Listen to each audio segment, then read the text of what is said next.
जय श्री राम मित्रों।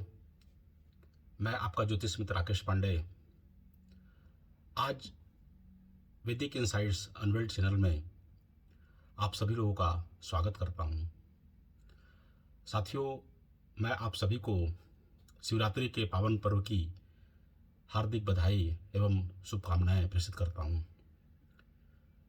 साथियों, भगवान शिव की कृपा आप सभी के जीवन में बनी रहे और भोलेनाथ का आशीर्वाद आपको और आपके परिवार को सदैव मिलता रहे, यही मेरी दिल की इच्छा है।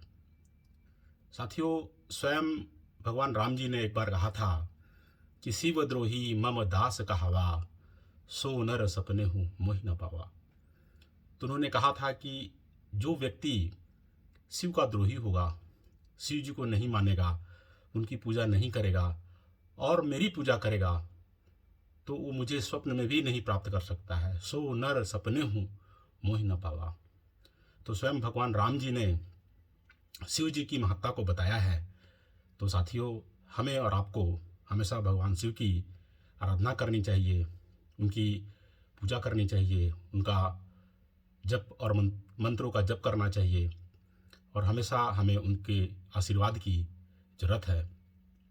तो साथियों, मेरी शुभकामनाएं आप लोग के साथ हैं कि भगवान आप सभी के परिवार को और आप सभी को अपना आशीर्वाद बनाए रखें।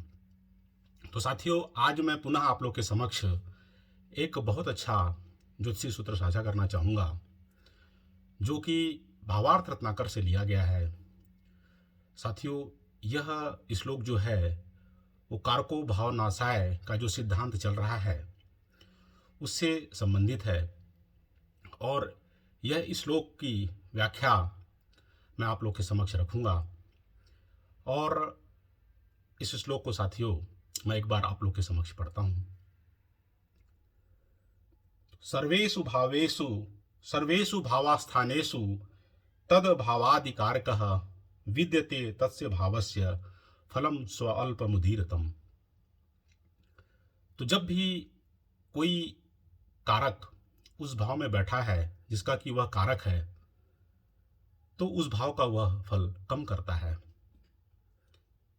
तो जैसे मान लेते हैं कि मेष लग्न है और मेष लग्न में द्वितीय भाव है, द्वितीय भाव में जो धन का कारक गुरु है और बैठा हो, तो यह बताना चाह रहा है कि गुरु द्वितीय भाव का फल कम करेगा।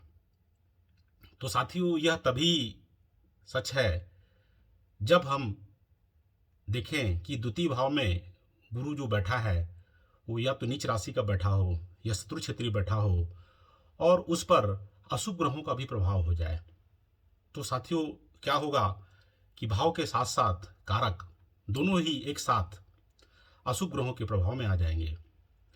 तो भाव और कारक दोनों पर अशुभ ग्रहों का प्रभाव होने से उस भाव संबंधित शुभ फलों में कमी हो जाएगी। यह श्लोक साथियों इसी चीज़ को बताना चाहता है। लेकिन साथियों, यदि कारक अपने भाव में बैठा हो और बलवान होकर बैठा हो, जैसे मान लेते हैं मेष लग्न ही है और भाग्य का कारक भी गुरु ही है और गुरु नवम भाव में बैठा है, अपनी मूल त्रिकोण राशि का बैठा है और उस गुरु पर शुक्र जैसे यदि शुभ ग्रह की दृष्टि हो जाए, तो भाव और कारक दोनों पर शुभ ग्रह की दृष्टि हो गई, तो वह भाव बहुत बलवान हो गया और वो जो कारक बैठा है अपने भाव में, अपने भाव का बहुत अच्छा फल करेगा। तो साथियों, कभी भी कारको भाव नाशाय को रूल को समझते हुए लगाना चाहिए।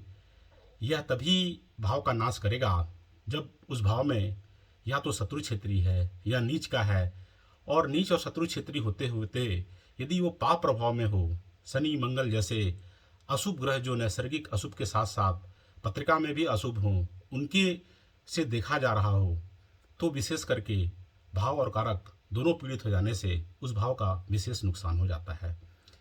साथियों, जैसे मान लेते हैं कि कुंभ लग्न है और कुंभ लग्न में तृतीय भाव पर मेष राशि आती है जो कि मंगल की राशि है, और मंगल यदि तृतीय भाव में बैठा हो, तो तृतीय भाव में बैठा है मंगल, तो वहाँ पर मेष राशि हुई कुंभ लग्न के लिए, तो वो जो मंगल है उस पर यदि गुरु की दृष्टि हो जाए, गुरु एक नैसर्गिक सुग्रह है, और तृतीय भाव और उस भाव के कारक मंगल दोनों पर गुरु की दृष्टि हो गई या शुक्र की दृष्टि हो गई, तो वह भाव और कारक दोनों सुप्रभाव में आ गया और भावेश अपने भाव में बलवान होकर बैठा है।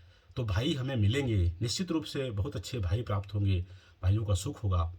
लेकिन यदि वही मंगल कोई और अन्य लग्न हो जिसमें थर्ड भाव में शत्रु क्षेत्री बैठ जाए या नीच का बैठ जाए और वहाँ पर उसे शनि राहु ऐसे ग्रहों की दृष्टि भी आ जाए, तो चूंकि कारक अपने भाव में शत्रु क्षेत्री नीच क्षेत्री बैठा है और अशुभ ग्रहों का उस पर दृष्टि प्रभाव भी आ गया, तो निश्चित ही उस भाव के शुभ फलों में कमी हो जाएगी।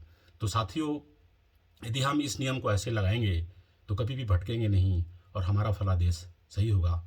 तो साथियों, जय श्री राम, धन्यवाद। मिलते हैं अगले श्लोक में नई चर्चा के साथ।